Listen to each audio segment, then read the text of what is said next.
তাহলে এই আকাঙ্ক্ষা এবং অভিপ্রায় সেটা কি বর্তমান সরকার এটা বুঝতে পারছে, বাস্তবায়ন করার চেষ্টা করছে?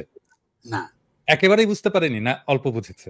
একেবারে যদি বুঝতো তাহলে চুপ্পুর কাছে গিয়ে তারা শপথ নিত।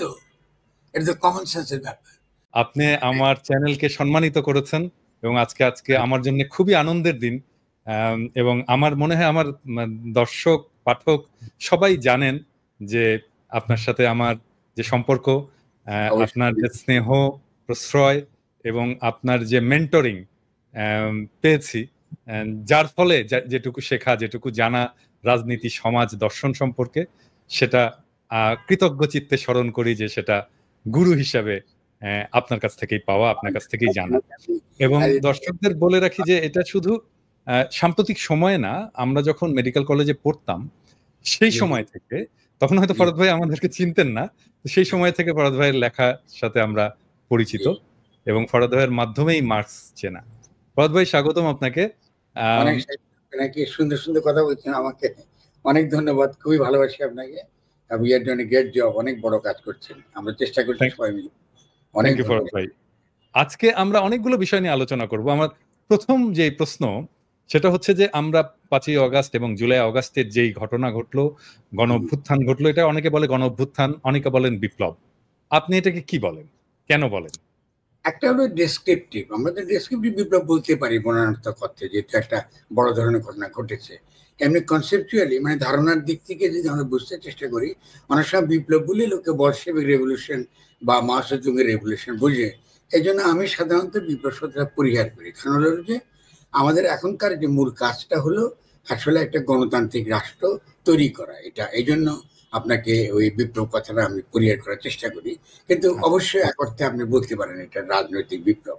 এখন যখন এই যে গণতান্ত্রিক বিপ্লব বলার কথাটা যখন বলি, তখন এর কিন্তু উদ্দেশ্য কি? উদ্দেশ্য হলো যে আপনি একটা গঠনতন্ত্র তৈরি করবেন, সেই গঠনতন্ত্রে ব্যক্তির স্বাধীনতা, ব্যক্তির মর্যাদা এটা থাকবে, এটার প্রতিষ্ঠা থাকবে, এবং রাষ্ট্র এমন কোনো আইন করতে পারবে না যে আইনের দ্বারা তার যে অধিকার, তার যে ব্যক্তি অধিকার, তার বাক অধিকার, কথা বলার অধিকার, তার মর্যাদা, এটা হরণ করতে পারে, তাকে গুম করতে পারে, কি তাকে এক্সট্রা জুডিশিয়াল কিলিং করতে পারে।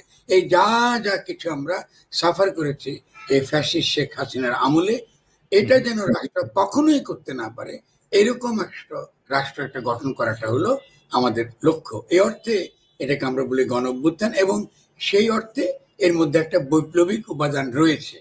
কিন্তু যদি আমরা বলি যে এই বিপ্লবের পরে আমরা সমাজতন্ত্র কায়েম করব, তাহলে কিন্তু এই বিপ্লব সেই বিপ্লব না। কারণ এই বিপ্লবের উদ্দেশ্য হলো আজকে এই লুটেরা মাফিয়া শ্রেণী যারা আমাদেরকে বিনিয়োগে যেতে দিচ্ছে না, মানে আমাদের সত্যিকারের একটা উদ্যোক্তা শ্রেণী গড়ে উঠতে দিচ্ছে না, আমাদের টেকনোলজি ট্রান্সফারে সহায়তা করছে না, আমাদের বেকার সমস্যার সমাধান করছে না, আমাদের অর্থনৈতিক উন্নতিকে একটা দ্রুত বেগে বিকশিত করবার তারা আমাদেরকে সহায়তা করছে না, আমাদেরকে চিরকাল গরিব রাখতে চায়, চিরকাল চায় আমাদের ছেলে মেয়েগুলা মালয়েশিয়া গিয়ে মরুক ওই যে সাপের কামড় খাইয়া, আর আপনার ইয়েতে গিয়ে সৌদি আরবে গিয়ে মরুক আপনার মরুভূমিতে খাইটা। এই যে শ্রেণী, এই শ্রেণীকে উৎখাত করা কিন্তু আপনার এই গণ অভ্যুত্থানের লক্ষ্য। মানে এই মাফিয়া লুটেরা শ্রেণী যারা দেশকে লুটপাট করতেছে এই 72 সালের পর থেকে, বিশেষত আপনার 75 সালের পর থেকে একটা নিউ লিবারেল ইকোনমি গড়ে উঠতেছে, একটা গ্লোবালাইজেশনের মধ্যে বাংলাদেশকে একটা কলোনি বানাইছে, মানে আপনার বহুজাতিক কোম্পানির কলোনি বানাইছে। এটাকে সরাই দিয়ে সত্যিকারের যারা উদ্যোক্তা আমাদের সমাজে, যাদের কন্ট্রিবিউশন আছে, টেকনোলজি যারা ডেভেলপ করছে, বিজ্ঞানকে তারা নিয়ে আসতেছে, যারা আন্তর্জাতিক বাজারে প্রতিযোগিতা করতে পারে, তারা যারা শ্রমিককে শোষণ করে না, শ্রমিককে মাসে শেষে বেতন দেয় বা পারলে সপ্তাহে সপ্তাহে মিটিয়ে দেয়, এই শ্রেণীকে সামনে নিয়ে আসা, এদের সঙ্গে জনগণের একটা মৈত্রী, তার সঙ্গে সৈনিকের মৈত্রী, এই তিনটা মৈত্রী মিলিয়ে দ্রুত বেগে বাংলাদেশকে আজকে ইউরোপের সমান কি মার্কিন যুক্তরাষ্ট্রের সমান একটা অর্থনীতিতে পরিণত করা। যদি তাও না আমরা না পারি, নিজের পক্ষে মালয়েশিয়ার মতন একটা জায়গায় পৌঁছে যাওয়াটা আমাদের হলো লক্ষ্য। এটা করতে হবে 5-6 বছরের মধ্যে। এইটা হলো গণ অভ্যুত্থানের মূল লক্ষ্য। তো এটা যদি আমার জনগণ বুঝে যায়, তাহলে সে বুঝবে যে সে গণ অভ্যুত্থানটা করলো, কেন সে জানটা দিল, কেন সে পঙ্গুয়া বসে থাকবে ছেলেগুলো আমাদের এখন, ঠিক না? কারো হাত নাই, কারো পা নাই, কারো চোখ নাই। তো এই ছেলেগুলো এটার জন্যই আপনাকে এই বন্দুকের বুলেটের সামনে জীবন দিছে, ঠিক আছে না? তো এটা যদি আমরা বুঝি এই গণ অভ্যুত্থানের লক্ষ্যটা কি, পরিষ্কার লক্ষ্যটা কি, তাহলে কিন্তু জনগণ বুঝবে যে এটা আমরা কি করে করব, আমাদের কথাটা তারা তাড়াতাড়ি বুঝবে।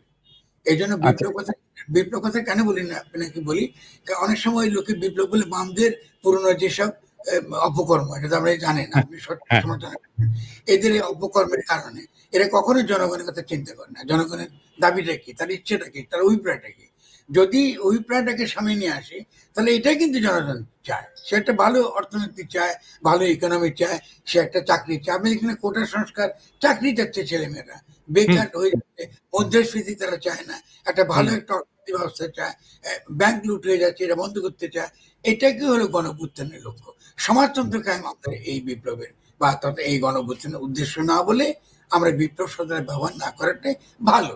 যদি আমরা সমাজতান্ত্রিক পথে যাইতে পারি, একটু বেশি সোশ্যাল ওয়েলফেয়ার বাড়াইতে পারি, আমাদের স্বাস্থ্য, শিক্ষা এসব ক্ষেত্রে যদি আমরা জনগণের প্রতি বেশি দরদি হতে পারি, তাদের জন্য বেশি সুযোগ বাড়ি করতে পারি, শিক্ষাতে বেশি সুযোগ বাড়ি করতে পারি, আমাদের ছেলেমেয়েরা ভালো করে শিক্ষা পেতে পারে, এটা আমরা যত বেশি করতে পারি তত আমাদের লাভ।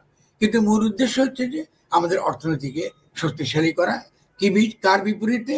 বহুজাতিক কোম্পানিগুলোর বিপরীতে।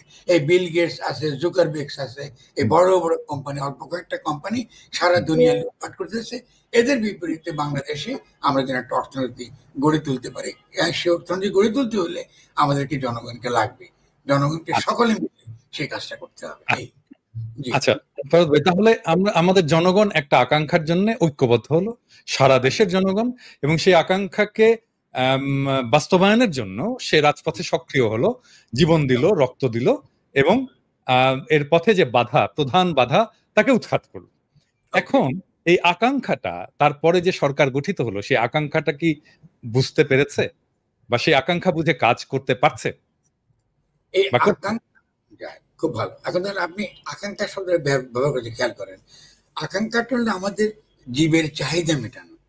মানে এই যে আমি একটু অর্থনৈতিক কথাবার্তা বললাম, এটা কিন্তু জীবের চাহিদা। আমি তো একটা সমাজে আমি বাস করি, আমি রক্ত মাংসী মানুষ, আমার কতটা চাহিদা আছে, কিন্তু এই চাহিদা ছাড়াও একটা রাজনৈতিক চাহিদা আছে আমার। সেটা হলো আমি তো একটা জনগোষ্ঠী, আমি যে একটা রাজনৈতিক জনগোষ্ঠী, এটাও কিন্তু আমার চাহিদা। এটাকেই আপনার রাজনীতির ভাষায় বলা হয় অভিপ্রায়, উইল অফ দ্য পিপল। আমরা বলি না, we people of USA, we the people of Bangladesh, আমরা বাংলাদেশের জনগণ। এটাকে বলে রাজনৈতিক জনগোষ্ঠী। এখানে কিন্তু জাতিবাদ টাতিবাদ নাই, রাজনৈতিক জনগোষ্ঠী। এই রাজনৈতিক জনগোষ্ঠীতে আমরা সকলে কিন্তু একত্রিত, এবং আমাদের অভিপ্রায়টা হলো আমরা এমন একটা রাষ্ট্র বানাবো, এমন একটা রাজনৈতিক ভাবে এটাকে এমনভাবে আমরা রূপ দেব যেখানে আমরা সকলে মিলে একসঙ্গে বাস করতে পারি।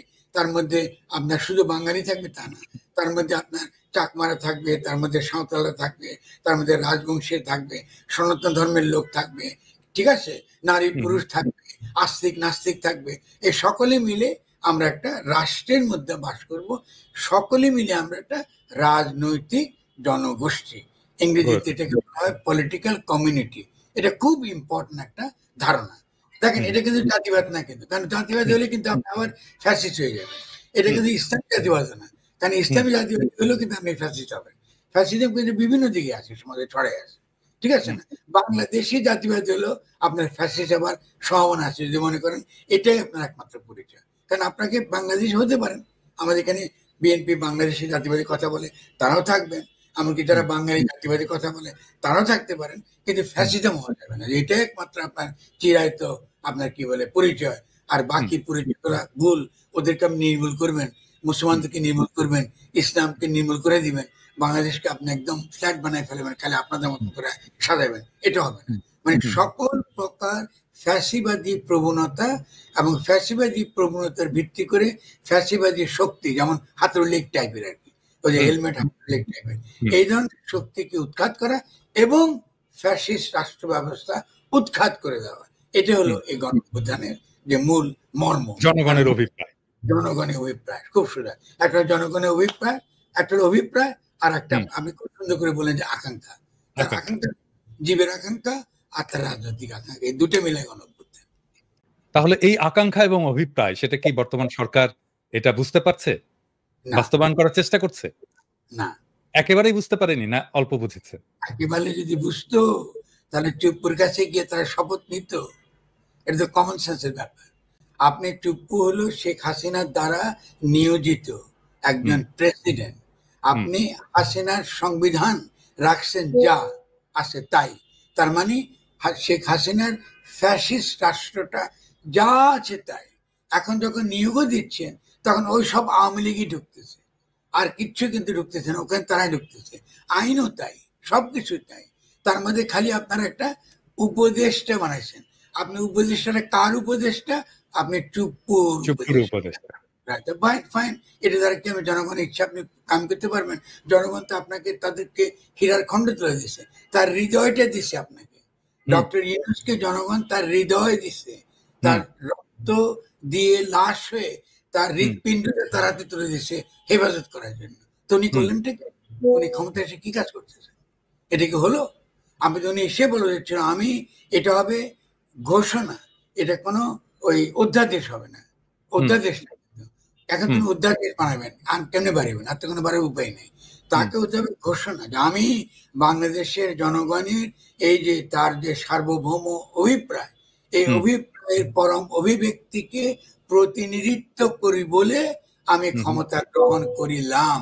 এটাকে বলে সিম্পল প্রোক্লামেশন। যেমন করে আমরা 1971 সালে ঘোষণা করছি না আমাদের স্বাধীনতা, তিনিও তৃতীয় স্বাধীনতা ঘোষণা করবেন যে আমরা জনগণের অভিপ্রায় বাস্তবায়নের জন্য আমি এসেছি, ফলে আমি ক্ষমতা গ্রহণ করিলাম এবং এখন থেকে আমার আদেশ ক্রমে এই সমস্ত বাংলাদেশ চলবে। এখন তার আদেশ মানি বাংলাদেশের জনগণের আদেশ, যারা রক্ত দিয়ে লাশ হয়ে তাকে ক্ষমতায় বসিয়েছে। ফলে তিনি তো ব্যক্তি ইউনূস না, তিনি তো জনগণ, তিনি তো খোঁজ জনগণ আকারে বসছেন। ফলে তার আদেশে জনগণ মানবে এবং তিনি কার অভিপ্রায় ব্যক্ত করবেন, কার অভিপ্রায় তার মধ্য দিয়ে আদেশ হবে, জনগণের অভিপ্রায় তার মধ্যে দিয়ে আদেশ হবে। সভাপতি তিনি তো আর সামরিক শাসক হবেন না, ফলে জনগণ যেটা চায় সেটাই তিনি কায়েম করবেন। এখন দৈনন্দিন কাজগুলো চালাবার জন্য তিনি কি করতে পারেন? তিনি বলতে পারেন যে বাংলাদেশে এখন যা চলতেছে তাই চলবে, অসুবিধা নেই, শাসন ব্যবস্থা করার জন্য যে আইন আছে তাই চলবে, আদালত তেমনি করে চলবে। শুধুমাত্র আন্তর্জাতিক মানবাধিকার আইনের সঙ্গে যা যা সাংঘর্ষিক এবং বাংলাদেশের জনগণের স্বার্থের সঙ্গে যা সাংঘর্ষিক এটা হবে না, আর সব চলবে। এবং আমাদের কাজ খুবই সংক্ষিপ্ত, খুবই কম, এবং সেটা কি আমরা একটা গঠনতান্ত্রিক প্রক্রিয়ায় প্রবেশ করব এবং রাজনৈতিক দলগুলোকে আমরা বুঝাবো আমাদের এখনকার কাজ হলো একটা নতুন গঠনতন্ত্র জনগণকে উপহার দেয়া, এবং আমরা রাজনৈতিক দলগুলোকে আমাদের চাই তারা আমাদেরকে সহায়তা করুক এবং এই গঠন প্রক্রিয়ায় তারা অংশগ্রহণ করুক। দেখেন কথাটা খুব গুরুত্বপূর্ণ। আপনি ক্ষমতায় এসে কিন্তু রাজনৈতিক দলগুলোকে খামাখা আপনার বিপরীতে আপনি দাঁড় করেছেন। আরে ভাই, আপনি কেন বিপরীতে দাঁড় করাবেন? রাজনৈতিক দলগুলো আসছে, তারাই তো আপনাকে সহায়তা করবে নতুন গঠনতন্ত্র প্রক্রিয়ার জন্য, তারাই তো বলবে। ফলে তাদেরকে তো আপনি ইনভলভ করবেন। এখন ইনভলভ করার বহু পদ্ধতি আছে, নানাভাবে আপনি করাতে পারতেন। প্রথম আপনি করাতে পারতেন বলতে, ঠিক আছে ভাই, আমরা তো আসছি, আমরা তো নির্বাচিত কেউ না, কিন্তু আমরা জনগণ দ্বারা নির্বাচিত। মানে তুমি ভোটের দ্বারা নির্বাচিত হইতা এবং তুমি মেজরিটি দ্বারা তুমি রাষ্ট্র চালাইতা, আমি পুরো জনগণ দ্বারা আসছি, আমি সেই পুরো জনগণ হয়ে তুমি আসো। তো আসো আমরা একটা কাজ করি, আমরা একটা একটা একটা ন্যাশনাল কাউন্সিল তৈরি করি। আমরা ন্যাশনাল কাউন্সিল, তোমার থাকো আওয়ামী লীগ ছাড়া, তোমরা থাকো আমাদের মধ্যে।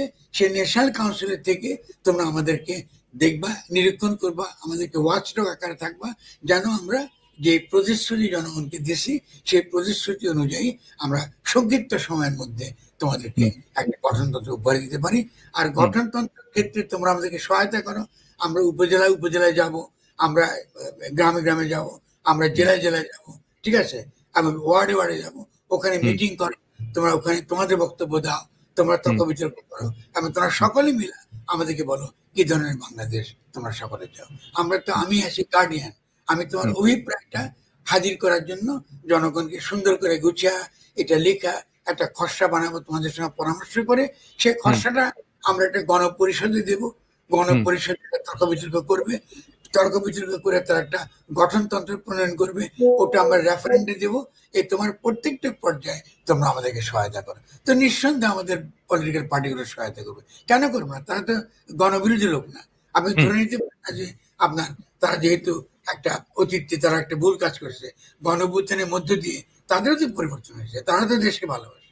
ফলে আপনি যদি ভালো প্রস্তাব দেন, তারা কেন এই প্রস্তাব মানবে না? না, রক্তও দিয়েছে, তারা সক্রিয় অংশগ্রহণ করেছে, রক্ত দিয়েছে তাদের কর্মীরা। হ্যাঁ, সেই জন্য দেখেন আমি বারবার বলেছি, খেয়াল করেন, আমি বারবার বলছি যে বাংলাদেশে বিএনপি তো ক্ষমতায় আছে, কারণ বিএনপি তো দলে নাই, কিন্তু বিএনপি তো ক্ষমতা আছে, তাদের দ্বারাই তো এই সরকার নির্বাচিত হয়েছে, থাকতে পারতো না। এটা তো কাণ্ডজ্ঞানের বিষয়। আপনি রাজনৈতিক দলগুলোকে আপনি কি করতেন? সঙ্গে নিতেন, তাদের পরামর্শ নিতেন, তাদেরকে নিয়েই বলতেন কি করে আমরা দেশটা চালাবো, আপনারা আমাদের চেয়ে ভালো বোঝেন, আমাদেরকে সহায়তা করেন। একটা কথা বললে কিন্তু রাজনৈতিক দলগুলা দলে প্রত্যেকটা দলের সঙ্গে আমার কথা হয়েছে, আমি আপনাকে তথ্য আকারে বলি, প্রত্যেককে সাক্ষী দিবে আজকে রাজনৈতিক দলের বড় বড় নেতা, প্রত্যেককে আমাকে বলছে ফরাদ ভাই আপনি যেটা বলছেন এটা অত্যন্ত ভালো একটা প্রস্তাব, আপনি দেখেন এটা করতে পারেন কিনা। আমাদের ভাই আমি চেষ্টা করতেছি, আপনারা আমাকে সহায়তা করেন, কিন্তু দেখেন আমরা কোথায় নিয়ে গেলাম চেষ্টা না। কিন্তু ঘটনা হলো এটা, ঘটনাটা প্যাচ খেয়ে গেল কোথায়, কিভাবে, কার জন্য, কারা এর জন্য দায়ী? প্রথম থেকেই গোড়ায় গলতটা কেন হলো? আপনি তো প্রথম থেকে বলছেন এবং আমরা সেটাকে সাপোর্ট করেছি, আমি নিজেও ভিডিও করেছি।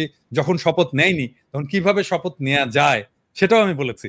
আমি বলেছিলাম যে এটা আমরা শহীদ মিনারে শপথ নেব এবং একজন শহীদের পিতা বা মাতা সেই শপথ বাক্য পাঠ করবেন। তো অনেক অনেক আইডিয়া ছিল, কিন্তু প্রথম যেটা কোর কনসেপ্ট সেটা হচ্ছে চুপ্পুর কাছে শপথ নয়, শপথ করাবে জনগণ, জনগণের প্রতিনিধি হিসাবে, জনগণের সার্বভৌম আকাঙ্ক্ষার প্রতিনিধি হিসাবে প্রফেসর ইউনূস শপথ নেবে। কিন্তু এই পুরো বিষয়টা কারা এটাকে টুইস্ট করে এই জায়গায় তথাকথিত সাংবিধানিকতার দিকে নিয়ে গেল? আপনার কাছে কোনো তথ্য আছে বা আপনার কোনো ধারণা আছে? আমি এই পয়েন্টে আসতেছি আপনাকে, আমি আগে শপথ কথাটা একটুখানি পরিষ্কার করি। মানুষ সমাজের জনগণ, সাধারণ মানুষ আসলে বুঝতে পারে না যে বোধহয় শপথ নেওয়াটা বোধহয় খুব বাধ্যতামূলক। না, শপথ নেওয়াটা বাধ্যতামূলক না, এটা একটা আনুষ্ঠানিকতা। আমরা এটাকে সুন্দর করতে চাইছি, মানে আপনিও সুন্দর করতে চাচ্ছেন। একটা দেখেন ব্যাপারটা কত মধুর হইতো, এটা বিপুল একটা শোনাতে আপনি শহীদ মিনারে দাঁড়িয়ে আপনি আপনার নতুন যে গণ অভ্যুত্থানের সরকারটা শপথ নিচ্ছে, আসলে কিন্তু খালি লাগে ঘোষণা, প্রোক্লামেশন, আইনের দিক থেকে একটা ঘোষণা লাগে, আর কিচ্ছু লাগে না। আমরা স্বাধীনতায় তো তাই করে, ৭১-এ তো তাই করেছি। মুজিবনগর কি করেছে, একই কাজ করেছে। এটা তো আসলে পৃথিবীর সব দেশে এটা হয়েছে, এটা একটা প্রোক্লেমেশন, আপনি ঘোষণা দিচ্ছেন, কারণ জনগণের ক্ষমতাটা কায়েম হয়েছে গণঅভ্যুত্থানের মধ্যে দিয়ে, সেই ক্ষমতাটাকে আপনি শুধুমাত্র ফর্মালি ডিক্লেয়ার করতেছেন, আমি জনগণের পক্ষে ক্ষমতা নিলাম। এটি হলো আইন বলেন কি রাজনৈতিক সাহিত্য বলেন, তার মধ্যে এটা হলো মূলনীতি। প্রত্যেকটা স্বরে ক খ যারা জানে আইন এবং রাজনীতি সম্পর্কে, তারা প্রত্যেকে এটা জানে। এখন তারা এর জন্য দায়ী। এখন আপনি ধরুন, আমি তো উইচ হান্টিং এ পছন্দ করি না, আপনি জানেন, আপনি পছন্দ করেন। আমরা মনে করি এটা নিশ্চয়ই একদিন ইতিহাসে লেখা হবে। আমি মনে করি যারা যারা আপনার ওই ৬ তারিখে ছাত্রদের যে প্রোগ্রাম ছিল, সেই প্রোগ্রামকে যারা বদলায় দিয়া একদিন আগে আনছে এবং শেখ হাসিনাকে পালায় যেতে সহায়তা করেছে, তারা তারা একই সঙ্গে আপনার বঙ্গভবনে ওই ছাত্রদেরকে নিয়ে গেছে, নিয়ে গিয়ে বুঝাইছে যে এখানে একমাত্র সমাধান হলো সংবিধান ছাড়া এটা নাকি করা যাবে না। এই যারা যারা এটা মশাই যুক্ত ছিল, এরা এটার সঙ্গে আপনার এটা। আপনি কি তাহলে বলছেন ফরদ ভাই যে ৬ তারিখে ঠিক ছিল লং মার্চের কর্মসূচিটা, এটা আগায় নিয়ে আসাটা পিছনেও একটা উদ্দেশ্য আছে? তো কি যুক্তি আমাকে বলেন? আমি তো এই যুক্তি এখনো খুঁজে পাচ্ছি না। আপনি ৬ তারিখের প্রোগ্রাম আপনি কেন ৫ তারিখে আনলেন? নিশ্চয়ই কারো ভিন্ন কোনো পরিকল্পনা ছিল, না থাকলে ৬ তারিখের প্রোগ্রাম ৫ তারিখে কেন আনবেন? এটা তো ছাত্রদের প্রোগ্রাম ছিল, আপনি তড়িঘড়ি আনছেন। আপনি কি কাকে, আপনি কোনো, আপনি আমাকে বলেন না, আপনি তো আমার চেয়ে কম বেশি তথ্য জানা আছে, আমি তো তথ্য খুঁজতেছি, জিজ্ঞাসা করতেছি ভাই ৬ তারিখের প্রোগ্রাম ৫ তারিখে আনার যুক্তিটা কি? কি এমন ঘটনা ঘটলো যাদের আমাকে ৫ তারিখে আনতে হবে? এবং ৫ তারিখের যেটা আমার কাছে তথ্য, আমি যদি মিথ্যা বলি তাহলে অন্যান্য সাংবাদিকরা আমাকে শুদ্ধ করবেন। কারণ আমি যতটুকু জানি, এমনকি এই সেনাপ্রধান তিনিও জানেন না যে আপনার শেখ হাসিনা চলে যাচ্ছে একটা হেলিকপ্টার করে ভারতে। তারা এগুলো কি, ওয়াকার সাহেব নিজেই বলেছে, এটা আমি নিজের কানে শুনেছি যে উনি বলেছেন যে সে জানতো না। এটা যদিও বিশ্বাসযোগ্য কিনা এটা নিয়ে অনেক তর্ক থাকতে পারে, যে এটা জানবেন না কেন, কারণ এটা তো শুধু এক ব্যাপার না যে এটা বাসে চললাম চলে গেলাম, তো এটার সাথে পারমিশন নিতে হয়, এটার সাথে এভিয়েশন আছে, দুই দেশের এভিয়েশনের পারমিশনের ব্যাপার আছে, তারপরে একটা মিলিটারি হেলিকপ্টার নিয়ে গেছে, সবকিছু তো এটা তো ডকুমেন্টেড থাকবে। বাট এনিওয়ে আমরা না, শুধু মিলিটারি কেউ ছাড়াও, কারণ যখন গেছে তখন তো ইন্ডিয়ান আপনার এয়ারফোর্স অত্যন্ত গোপনে আপনার আকাশে লিটারেলি প্রায় লুকিয়ে তাকে নিয়ে চলে গেছে। কথা হচ্ছে আপনি এটা বদলাবার যুক্তিটা কি? ছাত্রদের দিক থেকে কিন্তু কোনো পরিষ্কার কোনো বক্তব্য আমরা এখনো পাইনি। এবং সেদিন আসিফ নজরুলের সঙ্গে যে ছাত্ররা গিয়েছে তারা কারা? তারা তো মূল নেতা নয়। বা পরবর্তী যে 3জন ছাত্ররা গিয়ে এখন এই সরকারে যুক্ত হলো, তারা কি তাদেরকে কি ছাত্ররা রিপ্রেজেন্ট করে পাঠিয়েছে? তাদের সঙ্গে কথা বলে গেছেন তারা? না, কোনো কাউন্সিল হয়নি, কোনো কাউন্সিল হয়নি। মানে এমন যদি হতো যে সব সমন্বয়কের একটা সভা হলো এবং সেখান থেকে এটা একটা সিদ্ধান্ত হলো, তাহলে একটা কথা ছিল। না, পুরো অভ্যুত্থানটা ছিল সারা দেশের জনগণ তৈরি ছিল, তারা ভূমিকা পালন করেছেন, তার জন্য আমরা তাদেরকে প্রশংসা করব। আমি প্রশংসা করেছি, আপনি প্রশংসা করেছেন, আমরা তাদেরকে মরব যে অবশ্যই তাদের একটা বড় ধরনের আপনার কি বলে অবদান রয়েছে। কিন্তু খেয়াল করেন, আপনি ছাত্রদের কথা বলে আপনি জনগণকে কিন্তু তার অবদানকে কিন্তু আপনি অস্বীকার করছেন। আমি মনে করি ছাত্রদের ঐতিহাসিক বা ছাত্র ছাত্রী, শুধু ছাত্র বলাটা ভুল, এটা পেট্রিয়ার্কাল আমরা বলি, এটা আমাদের দোষ। না না, ছাত্রীদের তো আমাদের এটা স্বীকার করতেই হবে ফরদ ভাই। এটা তো আমরা ওভারওয়েলমিংলি ছাত্রীরা যেভাবে পার্টিসিপেট করেছে এই বিপ্লবে, মানে এই গণঅভ্যুত্থানে, চিন্তাই করা যায় না। এটা আগে কখনো দেখা যায়নি। তারা যদি প্রতিনিধিত্বের কথা যদি হতো, তাহলে তো অন্তত একটা মেয়ে দেখতাম। আমি এটা বলেছি, আমি এটা আমার এপিসোডে বলেছি যে আমরা একটা মেয়ে দেখতাম। তারপরে যদি যারা এসছে সবাই ঢাকা ইউনিভার্সিটির ছাত্র, প্রাইভেট বিশ্ববিদ্যালয়ের একটা ভালো পার্টিসিপেশন ছিল, সেখান থেকে থাকতে পারতো, সেটার একটা ব্যাপার। তাহলে এটা এখন ছাত্রদের ব্যাখ্যা করতে হবে তারা 3জনকে কেন পছন্দ করলেন, এটা তাদের কি এমন ছিল। এবং যখন ডক্টর ইউনূস বললেন যে তোমরা আমাকে ক্ষমতায় বসিয়ে, আরে ভাই তোমরা, হোয়াট ডু ইউ মিন? এই পুরো জনতা, তার সঙ্গে সৈনিকরা ছিল। আপনি সৈনিকরা যখন গুলি করতে বন্ধ করলো, তারা যখন অস্বীকৃতি জানালো, তখনই তো বিজয়টা হলো, তখনই তো বিজয়টা হলো। সৈনিকদের অবদানটা আপনি কিসের ভিত্তিতে শেয়ার করবেন? এই সৈনিক ছাড়া কি চলবে? এই সৈনিকদের আপনি এখন আবারও ওই এখন চিটাগাং হিল রাখছে এবং তাদের বিপরীতে দাঁড় করিয়ে আপনি এখন কি করবেন? আপনি সারা দুনিয়াতে বাংলাদেশের সৈনিকরা কত খারাপ এই প্রচারের মধ্যে নামা দিলেন আপনি। এটা কি ঠিক হচ্ছে? শুধু সেটাই না, এই যে ম্যাজিস্ট্রেটের পাওয়ার দিয়ে যে কাজগুলো হচ্ছে ফরদ ভাই, খুবই ডিস্টার্বিং ইমেজ আসছে। তারা পাবলিক পানিশমেন্ট করছে এবং সেটা পাবলিক ডিসপ্লে করছে, সেটা রেকর্ড করছে, ভিডিও করছে এবং এটা সোশ্যাল মিডিয়াতে ছেড়ে দিচ্ছে। এবং এটা তো বাংলাদেশ সেনাবাহিনীর জন্য একটা অত্যন্ত লজ্জাজনক এবং গ্লানির একটা অধ্যায় হয়ে থাকবে। আমি এটাকে বিপজ্জনক মনে করি, কেন আমাদেরকে এখন সৈনিকদেরকে যে কোনো ভাবে হোক তাদের ইমেজ রক্ষা করাটা আমাদের ন্যাশনাল সিকিউরিটির জন্য অসম্ভব রকম জরুরি। আপনি এমন কোনো কিছু করতে পারবেন না যাতে তার ভাবমূর্তি কোনো না কোনোভাবে আন্তর্জাতিকভাবে এবং তার ভাবমূর্তি দেশের জনগণের কাছে, এমনকি তার ভাবমূর্তি পাহাড়ের জনগণের কাছে নেতিবাচক আকারে হাজির হয়। এবং এটা যে নেতিবাচক হাজির না করার পদ্ধতি খুবই সহজ। আপনি গিয়ে পাহাড়ের জনগণকে বলেন, ভাই তোমরা কি চাচ্ছ বলো, আমরা বাংলাদেশ, আমরা তো নতুন একটা সরকার, এটা শেখ হাসিনা সরকার না, এটা অতীত রকম সরকার না, আমরা নতুন জনগণ আসছি, সেই জনগণের তোমরা একটা জনগণের অন্তর্গত এবং এটা তো তাদের অধিকার আছে, তাদের সেলফ ডিটারমিনেশন, যেটা আমরা জানি যে কোনো গণতান্ত্রিক আপনার রাষ্ট্রে আপনার সেলফ ডিটারমিনেশন অধিকার আছে। আমরা এর আগে যখন কামাল হোসেনের যে সংবিধান বানানো হয়েছিল, সেখানে তাদের যে মালিকানার যে অধিকার, এটা কালেকটিভ, এটা একটা কি, একটা কালেকটিভ, একটা গোত্র সম্পত্তি। সেই গোত্র সম্পত্তিটা তো স্বীকৃত না 1972 সংবিধানের মধ্যে। আপনি তো পুরো ঝামেলাটা লাগাই রেখেছেন তো ওই জায়গাতে। আপনি একবার বললেন যে তোমরা বাঙালি হয়ে যাও, তারপর আপনি বললেন যে তাদের সম্পত্তির যে ধরন, সেই সম্পত্তির ধরন আপনি স্বীকারই করলেন না 72 সংবিধানে। আবার আপনি সেই সংবিধানে আপনি আবার এখানে আবার কায়েম রাখছেন, সেটা ফেলে দেওয়ার কথা ছিল। ফেলে দিয়ে বলতেন যার আমরা কি করে, কিভাবে আমরা বাংলাদেশটাকে ঠিক করব, তুমিও বাংলাদেশের টিকে রাখার একটা, তুমি একটা মানুষ ভেরি ইম্পর্টেন্ট স্টেক হোল্ডার, তোমাকে বাদ দিয়ে তুমি কিছু করতে পারবো না, কারণ তোমার সঙ্গে আরো সন্নিহিত ভারতের বিভিন্ন রকম আপনার যারা জাতিসত্তা, আপনি কি মিজোরাম বলেন, কি মণিপুর বলেন, কি অন্যান্য যে নর্থ ইস্টের যে বিভিন্ন রকম রাজ্য, তাদের স্বার্থটাতে জড়িত ওই জায়গাতে। ফলে আমাদের যে এত একটা ভূরাজনৈতিক যে বিন্যাস, সেই বিন্যাসের মধ্যে কৌশলগত ভাবে এবং নীতিগত দুটি, একটা কৌশলের দিক, একটা নৈতিক দিক। নৈতিক হলো যে তারা বাংলাদেশের রাজনৈতিক জনগোষ্ঠীর অন্তর্গত, ফলে তার মধ্যে তার যে জাতিসত্তা নিয়েই সে থাকতে পারবে, সে ক্ষুদ্র জাতিসত্তা, কিন্তু সে একই সঙ্গে ওই যে বাংলাদেশ নামক যে পলিটিক্যাল কমিউনিটি এবং তার যে রাষ্ট্র, সে রাষ্ট্রের সে অংশীদার। আপনি তাকে তো অংশীদার করতে হবে রে ভাই। আপনি না করে আপনি কি করতেছেন, তার বিরুদ্ধে আপনি বাংলাদেশের সেনাবাহিনীকে আপনি নামা দিচ্ছেন। তো এটা কি, এটা হবে না, একটা সাংঘাতিক ইনস্টেবিলিটি। আমার তো লং টার্ম খাড়া যাচ্ছে চিন্তা করে আগামী দিনে কি হবে বাংলাদেশ। আমি তো ভয় ঘুমাতে পারছি না। আপনাকে আমি এই দেরিতে এসে বসলাম, আমি তো মানে গত 3-4 দিন ঘুমাইতে পারছি না যে কোন দিকে চলে যাচ্ছে এই দেশটা। তো আমি মনে করি যেগুলো তো ভাববার তো লোক আছে। আমি বলবো আমাদের বাংলাদেশে দেখেন পেটি বুর্জা মধ্যবিত্ত শ্রেণীর কত সাংঘাতিক সমস্যা আছে, যে কথা কথা তারা বিপ্লবটা প্রমাণ করে সেনাবাহিনী কত খারাপ। আমার একটা বই আছে, আমি দেখেছি গণপ্রতিরক্ষা, সেখানে আমি বারবার আর্গু করেছি সৈনিকের মর্যাদা রাখাটা সাংঘাতিক ইম্পর্টেন্ট।